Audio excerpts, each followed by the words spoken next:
Good morning, good morning, good morning. Robert Scribbler here with the March 29th session of the OBX Wave Report, where we discuss all things waves, weather, climate, and the beach lifestyle here on the Outer Banks. And for today, we're going to talk about the waves, of course.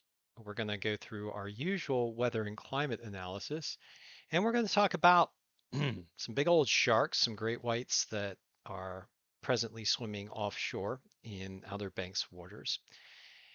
And also, we're going to talk about a big, hopeful, clean energy project in the form of wind towers that are pro projected or proposed. I think there's a big wind project offshore of the Outer Banks that we want to throw our support behind because we want to defend the Outer Banks from the impacts of climate change. Right now, waves are in the range of 2 to 5 feet across the Outer Banks with a strong to fresh northeast wind picking up the swell. And here is a shot from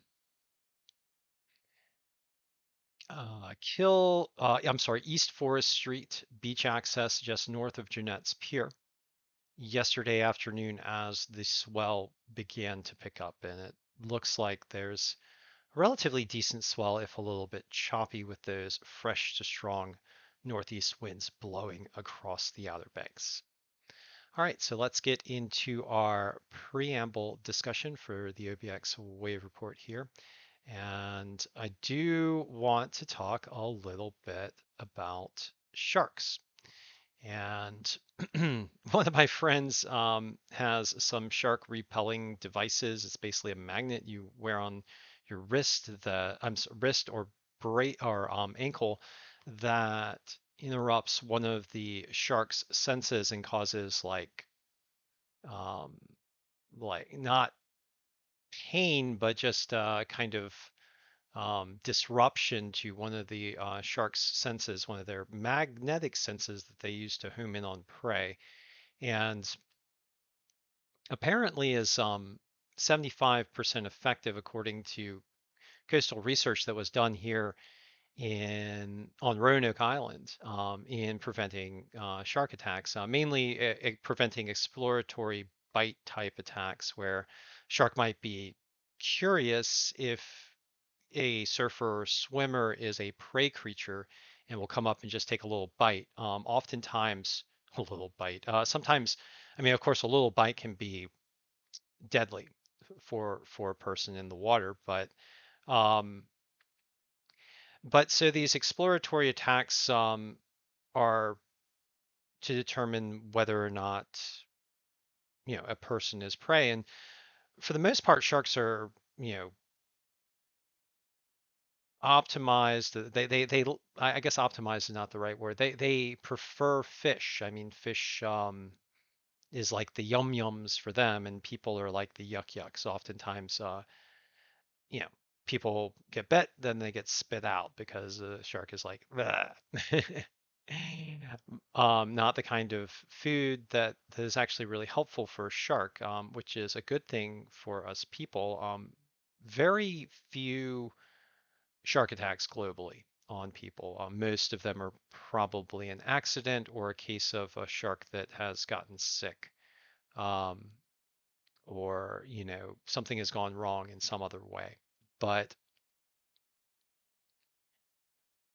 having the shark bands is, I guess, an added protection. And so a buddy of mine, he's like, hey, there's great white sharks out there. If you want to wear this, you can borrow it. So you know what? I'm gonna give it a shot.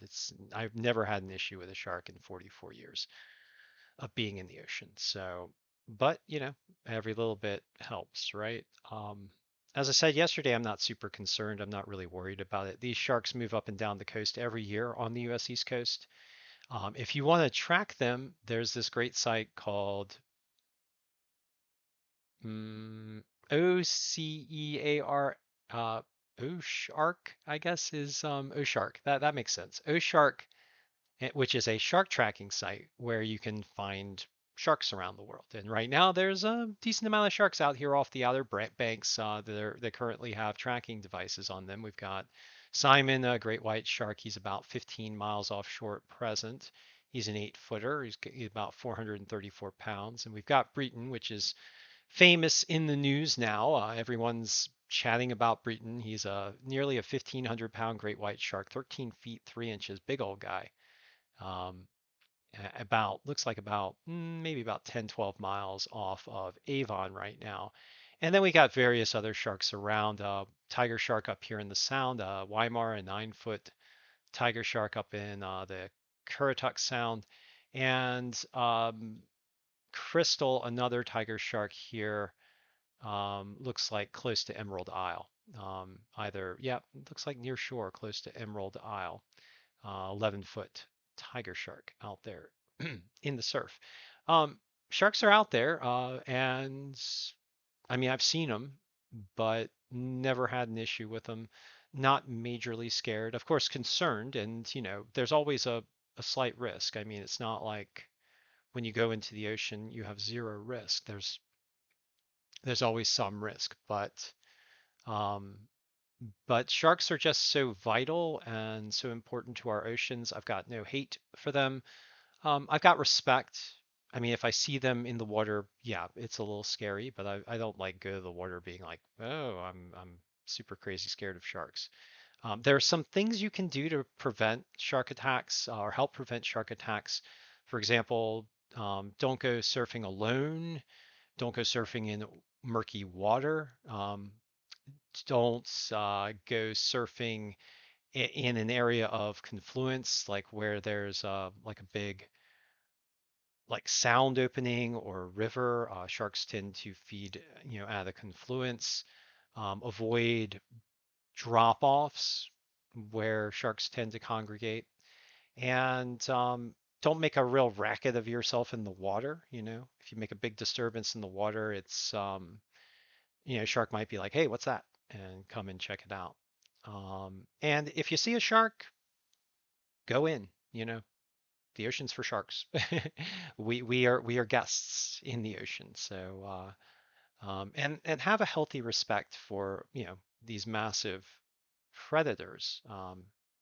Some of them, basically the mass of a small automobile, which is just wise. But in any case, not buying into the hype and the fear regarding the great whites off of the Outer Banks. This is a annual migration. The great whites move up and down the coastline, following the fish, and right now they're heading north, to their traditional summer feeding grounds, and they're here off the very rich waters of the Outer Banks, in the confluence of the Labrador Current coming down from the south and the Gulf Stream. I'm sorry, coming down from the north and the Gulf Stream coming up from the south. So shout out to our shark friends and our shark lovers. All right, so I did also want to talk about another thing, which is really, really darn cool. And I support clean energy 100%. Clean energy, if we deploy it fast enough, can save the Outer Banks from rising sea levels and more intense storms. If we do not deploy it fast enough, we're not going to have an Outer Banks for the next generation or the following generation. If we don't deploy clean energy rapidly, the Outer Banks might have a lifespan of 20 years or 30 years or 40 years or 50 years. Um, or maybe, if we're really lucky, a century. But they'll be gone if we don't, because burning fossil fuels is going to melt the glaciers, and it's going to make the storms worse, and it's going to start knocking out islands and low-lying areas one by one. And we already see this. We see the impact of climate crisis on the Outer Banks. The major media has recently reported on Road Anthony. This is looking south at Ocean Drive during a recent beach trip with a surfer trainee and my beautiful, wonderful wife, Kat, the turquoise ocean goddess, which is kind of an in joke among me and my surf friends, but or joke in a loving way. But yeah, this is looking south at Ocean Drive, where the houses are getting inundated by rising ocean waters. Rodanth made a decision not to replenish the beach, and the beach owners here are paying for it as rising seas just eat up the beach here. And this scene will be repeated up and down the Outer Banks and multiplied many times over if we don't rapidly deploy clean energy, halt fossil fuel burning, and get to net negative carbon emissions pretty quickly. So we're here in the Outer Banks in part to not just observe these changes, but to advocate for the saving of our coastlines. And the way we do that is to mass deploy clean energy. And I'm just going to go ahead and read you my little statement here. Majestic wind towers, coastal defense from climate change by mass deploying clean energy, turning away from oil spills, helping sea life. Good jobs with a good future. So much love for the new wind energy project here in the Outer Banks. And let's see. So I do also want to show you the article from the Outer Banks Voice, um, talking about the offshore wind developers boosting outreach to allay concerns. A lot of concerns about wind energy are overblown. It's promoted by bad actors that promote fossil fuels and a harmful reliance on fossil fuels. As with energy, any energy system or any major construction project, there certainly are rational concerns, but I would urge you not to listen to the irrational concerns. Wind turbines do not cause cancer. That is just bogus. Wind turbines are not major bird killers. Structures themselves kill more birds than wind turbines will ever kill. And wind turbines themselves, some people like to say they look ugly, but the people who say they look ugly tend to be the same people that promote harmful fossil fuels.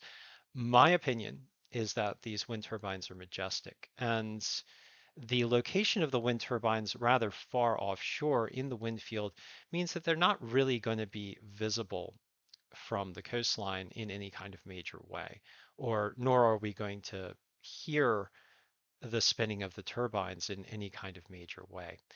On the positive side, these turbines represent, in the first project, enough power to power 1 million homes, around 3 gigawatts of clean energy.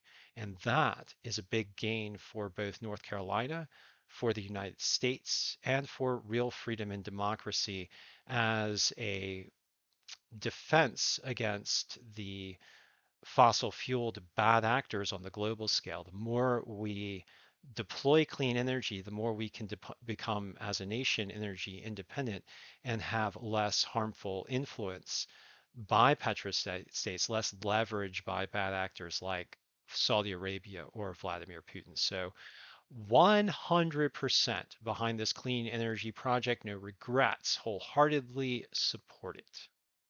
All right, so let's get into the weather and climate analysis for the OBX wave report. I did want to show you the wind models right now, and we were talking about wind turbines. Let's look at the atmospheric winds. Here off the Outer Banks, we've got amazing wind resources, and we can see some of that now in these brisk to or fresh to strong northeast winds blowing, and these winds are picking up those waves, building up a swell. Some of the swells in the near offshore as high as 7 feet off of Buxton, so just a nice increase in the swell. A little choppy out there, maybe a little rough. I did not go on a dawn patrol today to go surfing. It was a little too cold and rough for me. I just didn't want to go alone in the cold and rough surf. So what I'm going to do is go for a surf session around noonish and hopefully get you guys some videos. Um, it's going to be fun. Looking forward to it. And then I want to do like a real dawn patrol with the sunrise for you guys on Thursday and Friday. So we're going to get set up for that. And then hopefully all of that will work out and we'll have a solid 5 surf sessions for this week, which is freaking awesome. Hopefully I can get some long rides for you on the GoPro. My GoPro cut out right before I got a really nice section ride, a really nice face ride yesterday, although the wave was kind of small still. But I would like to get a video of riding on the face for you guys, and so that's in the hunt. We're in the hunt for a nice decent length face ride for you guys, and maybe a couple maneuvers. Starting to get some of my skills back, which is fun. Good stuff. All right, looking at the geocolor composite, we see the storm offshore that is producing those northeast winds. There was major thunderstorms in the southeast that moved offshore and helped to form like a little mini nor'easter, nothing too crazy. We still got that moisture flow coming in from the Pacific and the Gulf of Mexico, producing some stormy weather along the Gulf Coast and into Texas, parts of Louisiana. And then to the north, we've got a front draped, in the upper tier of the country from looks like Washington down through sections of like Nebraska, Wyoming, Iowa, Idaho, parts of the Dakotas, and then heading off toward the Great Lakes region, and then more storminess moving in through California, just like a broken freaking record. Here it's getting to be mostly sunny, beautiful blue skies with some clouds outside right now. So just looking kind of pretty right now. All right, looking at the enhanced cloud tops, we've got that swirl of another storm off California, pumping that moisture into California, parts of Oregon, Washington, and the mountain states. We've got that flow of moisture coming in from the Pacific and the Gulf of Mexico, firing off some storms along the Gulf Coast of Texas, Louisiana, parts of Alabama and Mississippi. We got the storm offshore heading on out, and we got the front kind of draping on through Iowa and the Great Lakes region, parts of the upper tier of the country. Okay, and now let's look at the National Weather Service radar. I give you guys all sorts of information on weather, but I'm actually very much a weather nerd. And I wanted to show you this radar in motion. You see the storms kind of sweeping across the Great Lakes, maybe some snow showers, rain showers, depending on the temperature. Got the storms over California and the Rockies with some alerts lit up. We've got small craft advisories and gale warnings along sections of the Gulf Coast, running all the way, pretty much small craft advisories all the way down here in South Texas, all the way up to Maine, pretty much in an unbroken chain. So relatively brisk, windy conditions in all these locations, and then we've got some gale watches, I believe. Yep, gale watch. Oh, there's gale warnings. Let's see. Um,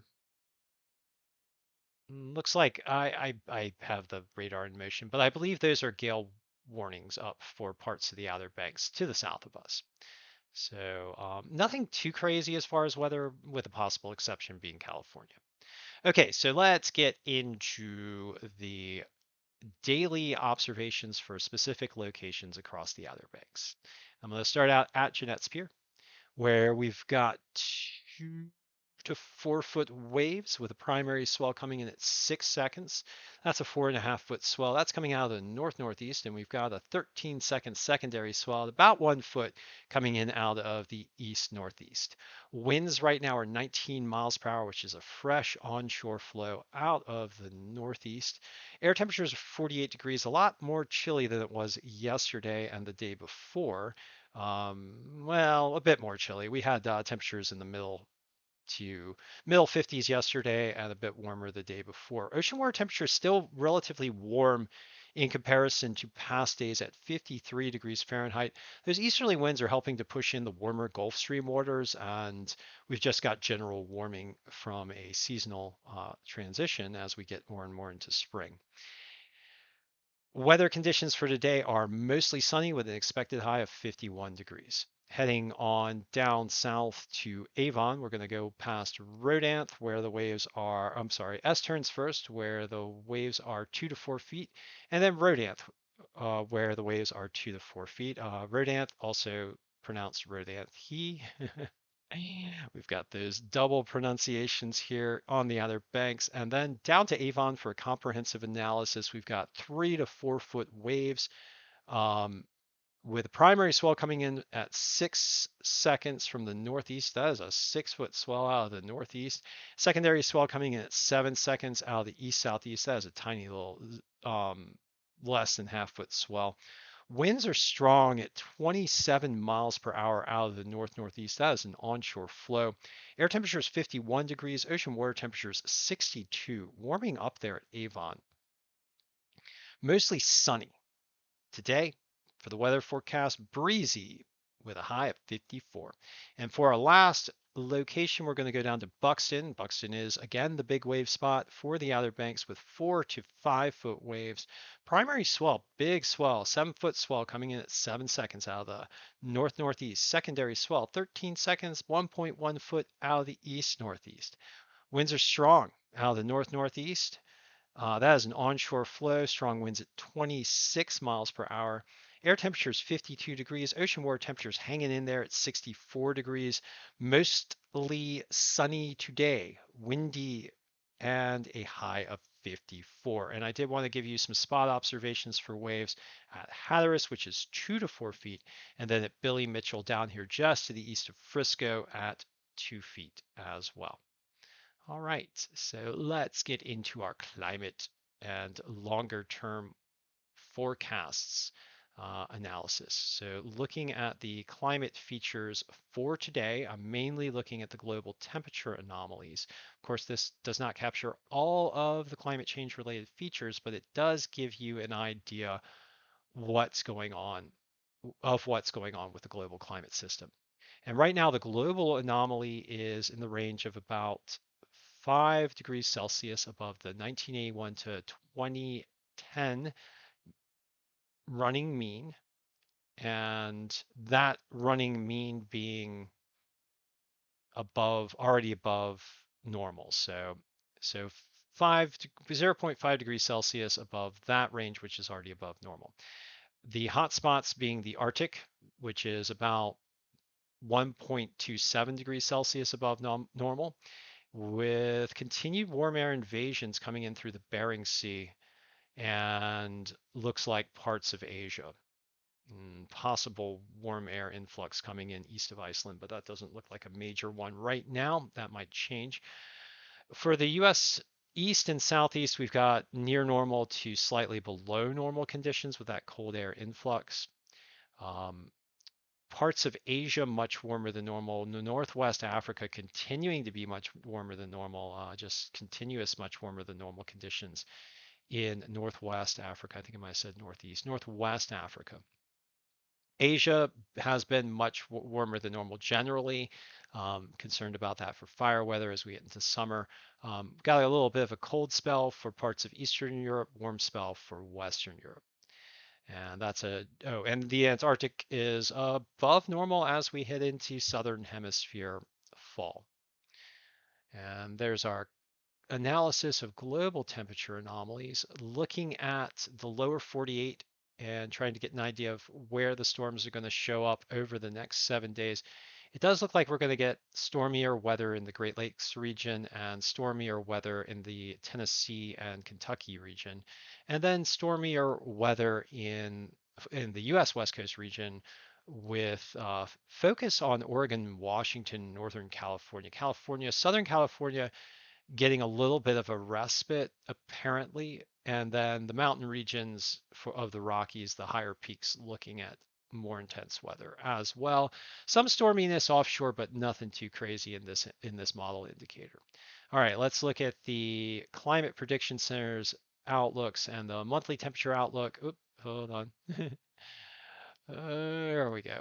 Monthly temperature and precipitation outlook. So the East Coast and Gulf are expected to see warmer than normal to much warmer than normal conditions over the next 30 days, with below normal conditions for the US West and Northwest.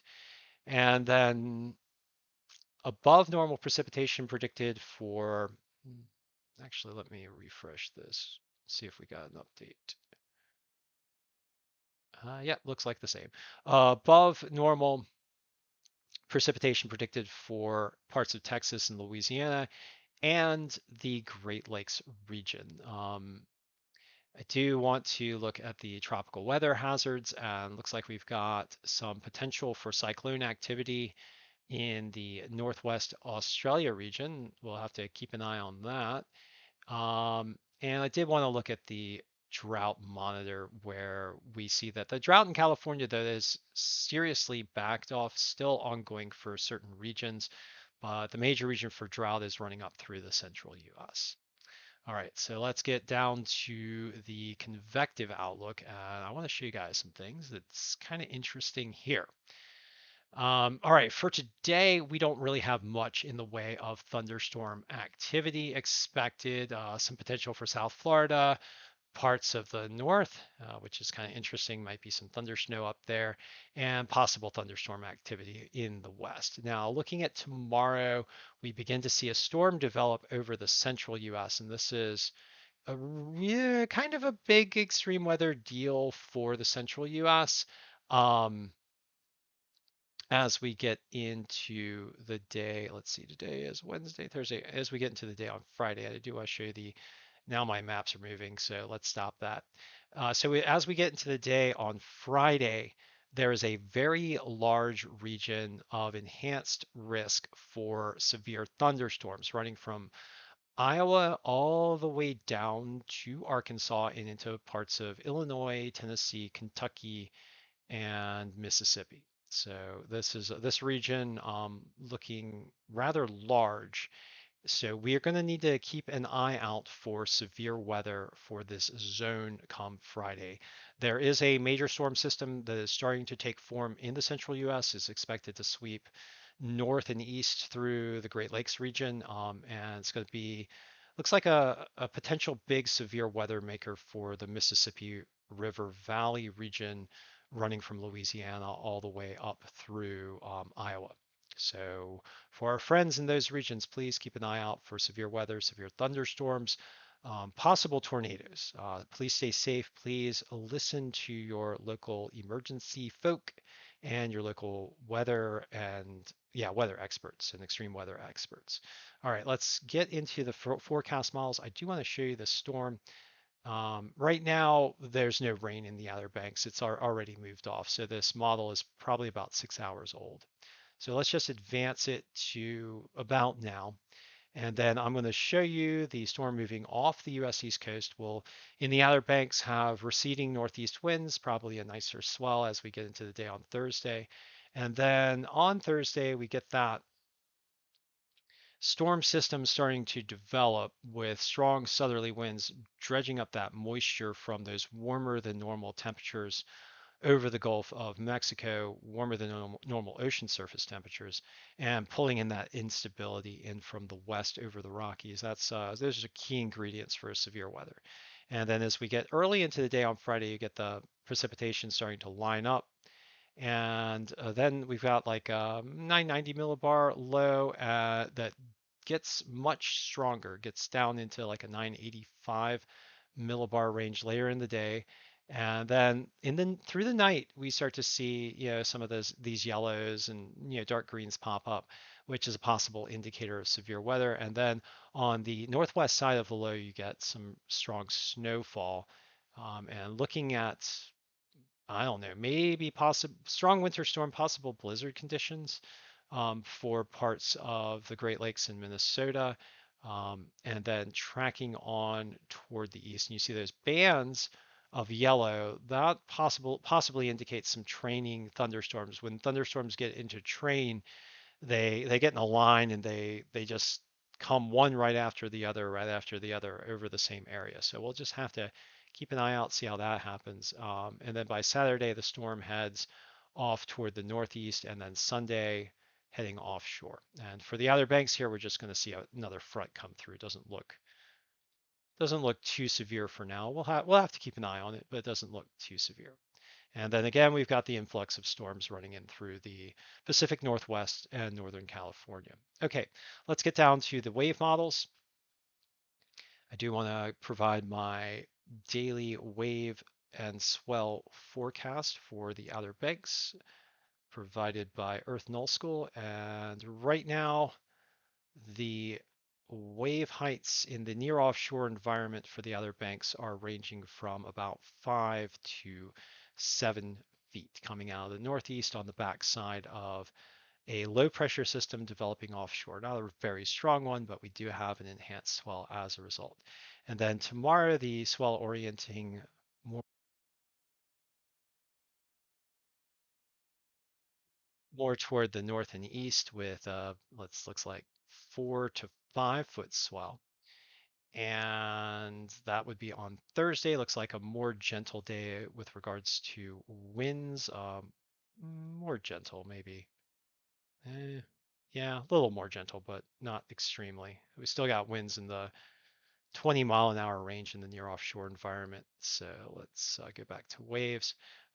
But I would think that the winds would tend to tamp down as we, get through the day on Thursday, and then into Friday. More gentle conditions with swell orienting from the east in the range of 2 to maybe 3.5, 4 feet in the near offshore environment. So smaller waves again on Friday. And then on Saturday, we get some strong south winds, south and southwest winds. Um, these are very strong winds in the range of gale force winds in the near offshore environment. So we'll get the swell turning around to the south and probably pretty choppy with those southwest winds, although we might get some nice hollow waves depending on where we are. We're going to have to pay attention to the wave forecast and the wave monitors. Might actually be pretty decent on Saturday. And do we get a Sunday? Yep. And then as we get into Sunday, this is as the front comes through. So ahead of the front, strong southwest winds. Behind the front, northerly winds. Let's look at the winds as we get into Sunday. Yep, northwest winds behind the front. And then with the swell orienting more toward the north, these waves might not be that great with that northwest wind. Might get a little choppy. Here in the Outer Banks, northwest winds are not as bad as say like in a place like Virginia Beach, but still kind of choppy. So 4 to 5 foot waves in the near offshore environment on Sunday, and that concludes our forecast model analysis for waves across the Outer Banks. So thank you for joining me for this session of the OBX Wave Report, where we did focus on some pretty cool stuff, some wind turbine deployment in the near offshore here at the Outer Banks, talking about some sharks as they move on north in their annual migration. Sharks are fascinating and essential to the health of the oceans. We need to take care of our sharks. And we've got some 2 to 5 foot waves might get out into the surf today. And as I always do at the end of my wave reports, I'd like to encourage all of you to please do everything you can to help speed the deployment of clean energy being wind, water, solar, and electric vehicles. These are the ones that we can mass deploy right now and that provide benefits to our economies. They can help with our energy independence. They can help shore up our democracies against rising authoritarianism, that can serve as a check against the abuses of brutal petrostates like Putin's Russia and Saudi Arabia, among others, and that can make all of our lives better, cleaner, and more sustainable. I do hope that we do see more clean energy technologies emerge. So we do encourage research and development and the scaling of new technologies that are proven to have positive learning curves, like wind, water, solar, and electric vehicles, and that are also proven to be decoupled from fossil fuels. So thank you for joining me again for this session of the OBX Wave Report, and I'm going to get out into the water hopefully